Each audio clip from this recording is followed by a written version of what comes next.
Here's the CycleOps Classic Series Fluid 2 trainer. The Fluid 2 is the world's #1 selling fluid trainer on the market. By using fluid, you get a very nice and quiet ride and also an infinite power curve. The flywheel also acts as a fan to cool the fluid reservoir to get consistency throughout your whole ride. Thanks for buying a Kinetic trainer. In this video, I'll show you how to install the skewer, set up the trainer, and mount your bike. Every trainer comes with a skewer. You should use the skewer anytime you use your bike on the trainer. The first thing to do is to thread the nut all the way on and off a few times to break in the threads. It makes installation a bit easier. To remove your bike skewer, first open the quick release lever. While holding onto the nut on the drive side, unthread. Remove the nut and the skewer. Be careful not to lose the springs. Install the Kinetic skewer with one spring on either side.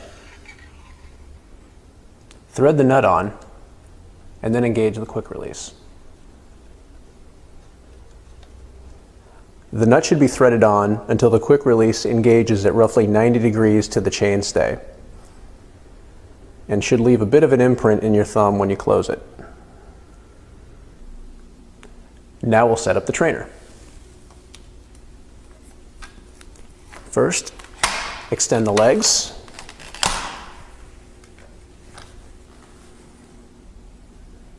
Next, thread the rod on the left side out.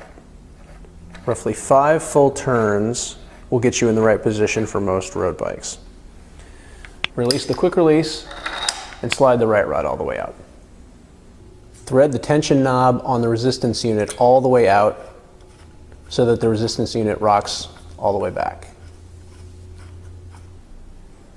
Now we'll mount the bike. Position the non-drive side skewer into the cone cup. Close the thumb lever and slide the rod all the way in. Give both knobs roughly 3 full turns and check tension. If it's still a little bit loose, you can add another turn. Next, check to see if the back tire is centered on the roller. This is especially important if you're using the rock and roll trainer. If not, adjust the threaded rods to center the tire. Once it's centered, close the lock ring on the non-drive side. Next, tension the resistance unit against the tire. Tighten the knob until the roller makes contact with the tire. Then give the knob 3 full turns. Check tension by grabbing the wheel and giving it a quick tug upward. If it doesn't slip, you're set. If it slips, add a half turn. Do not exceed 5 full turns of the knob.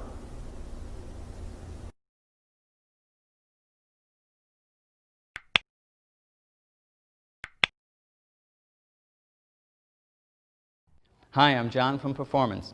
Let's take a look at the Trac Comp Fluid Trainer. It's a fluid resistance unit. Put simply, this trainer, the faster you pedal, the harder it gets. There's a disc inside the resistance unit here that runs in a fluid. And as you pedal faster and the resistance increases, gives a very smooth road-like feel. The trainer has a wide, stable base, which I really like for hard efforts. If you're doing intervals with this trainer, rock solid, doesn't move around.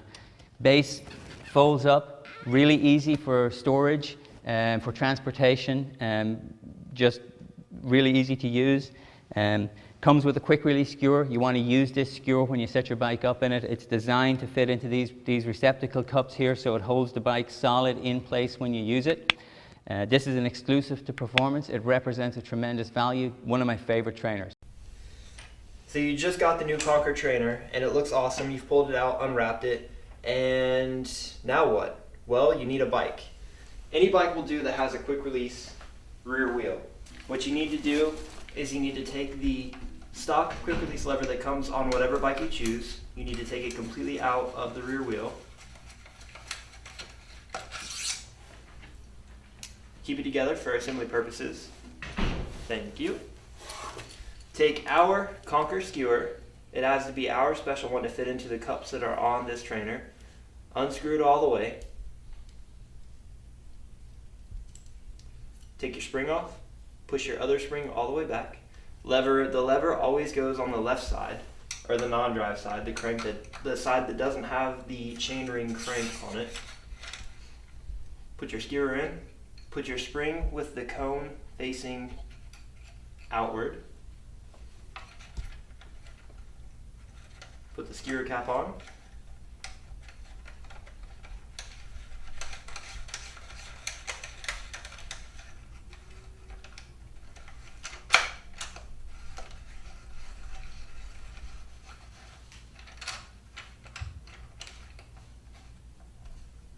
Tighten it down.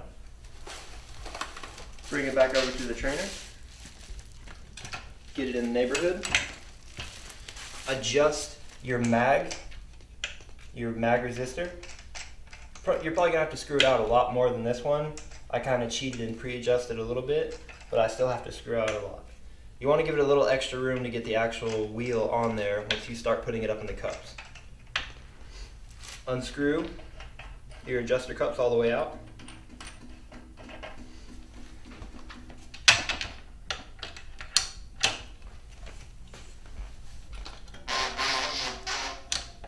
And screw it back in.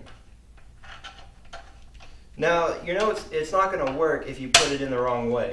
The cups are sized so that they'll fit the quick release if it's facing the right way. If something's wrong, don't force it. You know, just take your time, step back, pull everything apart and look at it. We have these safety lock features, where once you find the right setting, you lock it back in. That way when you're down in the drops, pedaling like a madman, you don't fall off the trainer. Adjust your mag so that you have proper pressure on the back wheel.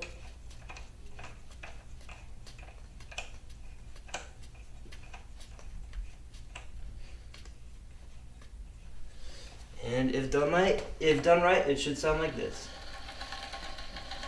And you should have a good noticeable amount of resistance pedaling or trying it out with your hand before you actually get on there. Included with the trainer is our Conquer wheel chock. Simply lift up the front wheel, slide the chock in, set it down, and now you're level as if you're riding on the road.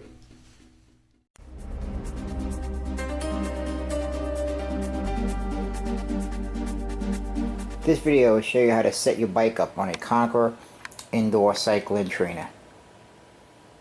If we look closely at the trainer, the side where the nut goes, or the right side, the chain side, the bracket here is actually beveled. Again, it is the shape of the nut of the provided skewer. That's why you definitely want to use the provided skewer, because it will hold it securely. And the other side, it is just a wider opening which holds the other side. So again, this is number one reason why we want to use the provided skewer. First, remove the skewer from the bicycle and replace it with the provided skewer. It's always easiest to do this while the bike is on the floor. This way, make sure the axle stays in the dropout.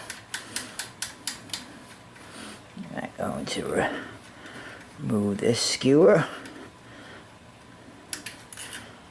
I took the nut off the one side and I will replace it. The skewer that is provided is steel, and it is designed to fit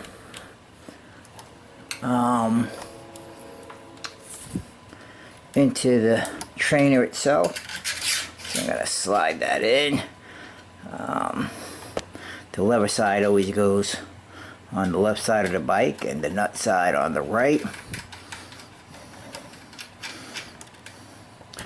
Again, if you do this while the bike is on the ground, you will keep the dropouts keep the axle in the dropouts. Now tight one side and then flip it back. I'm going to hold the nut side and tighten the lever side. And I want my lever to be nice and tight. And we also want it to be in this position here with the lever towards the front of the bike. So if you have some tension here, you could just turn the nut side tight a little bit and then flip it back. What we also want to do before we start is make sure we loosen the tension knob on the resistance unit. This way it will allow our tire to clear it, as well as we'll loosen these back.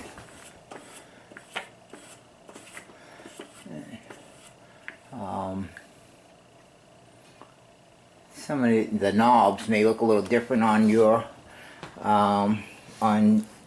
trainer, but all the trainers use the same principle of securing the bike to the trainer. I'm going to lift the bike into the center of the trainer. I'm going to bring the nut side into the coupler on the trainer first, and then I will start to adjust this nut side until the tire is looking centered on the roller. It doesn't have to be dead center, but you know, as close as possible. And then I will lock it into place. Now I'll come over to the left side, and again we want to bring the coupler over to meet the skewer and make sure that it's seated nicely in the skewer. And on this side you really want to tighten up good.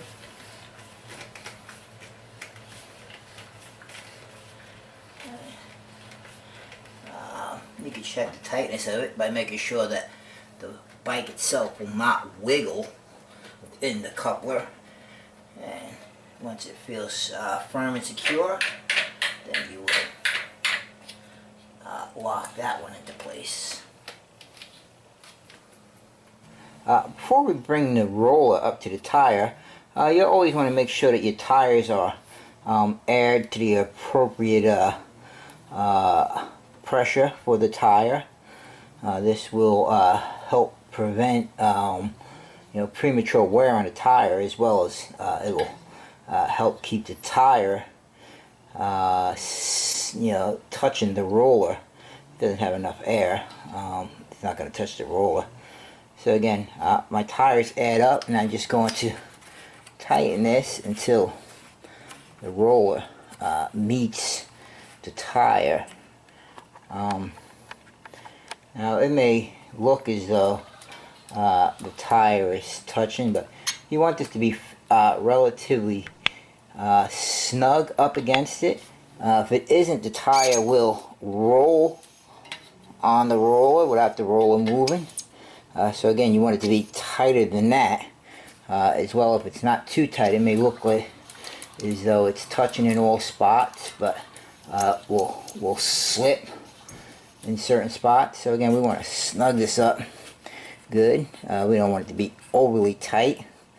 Again, I will always test it by holding one side of if the trainer has a flywheel on it, or you could hold the roller itself. If the tire doesn't feel like it will slip through there, then you probably have it tight enough. Again, if you're holding the flywheel or the roller itself and the tire is slipping without moving it, then it's too loose. So we'll bring it up, and if it feels snug, as well as I always give it a test, it shouldn't be so tight that you can't spin the wheel itself. So again, if you have it tight enough so it doesn't slip and it still freely spins, then you are doing good. The last thing to do is to slide the riser block under the center of the front wheel.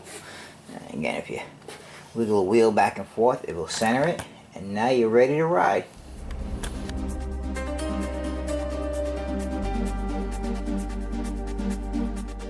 Reviews. Our expert reviewers spend thousands of hours researching, analyzing, and testing products to recommend the best picks for most consumers. We'll present our experts' take on the pros and cons of each product, plus point out our best of the best pick and our best value pick to help you decide which product is right for you. The first bike trainer by CycleOps is our best of the best pick. Here are the pros. Wide resistance range that reacts to exerciser input. Impressively quiet. Here are the cons. No riser included. Some complaints about the quality of assembly instructions. The best reviews bottom line. Lightweight, durable, and reactive. This popular machine doesn't disappoint. We rated this Sportneer bike trainer as our best value pick. Here are the pros. Offers impressive features for a low-end price that includes 6 resistance settings, noise reduction wheel, and easy-to-assemble design. Here are the cons. Doesn't come with a skewer. Doesn't work with all bikes. Rare reports of wobbling with heavier users. The best reviews bottom line. Durable construction with handy features and numerous resistance levels that allow you to customize your workout. The next bike trainer by Rad is our third top pick. Here are the pros. Folds almost flat for easy storage. Includes a wheel skewer. Here are the cons. Resistance is not adjustable. No rising ring. Some concerns about durability and noise. The best reviews bottom line. A low-cost bike trainer with a few minor flaws but plenty of satisfied customers. We rank this Cascade bike trainer as our 4th top pick. Here are the pros. Stable, high-quality construction. Smooth feedback and a real road feel. Versatile. Here are the cons. Owners must use the factory-provided skewer. Fixing method for skewer does not work with all bikes. The best reviews bottom line. An excellent machine with a drawback, requires manufacturer skewer that will be limiting for some consumers. This bike trainer by Kinetic is our final top pick. Here are the pros. Arrives fully assembled. Realistic outdoor feel. No leak guarantee included in lifetime warranty. Here are the cons. Includes no rising ring. Rare complaints about noise. The best reviews bottom line. This trainer provides an extremely realistic ride and a no leak guarantee.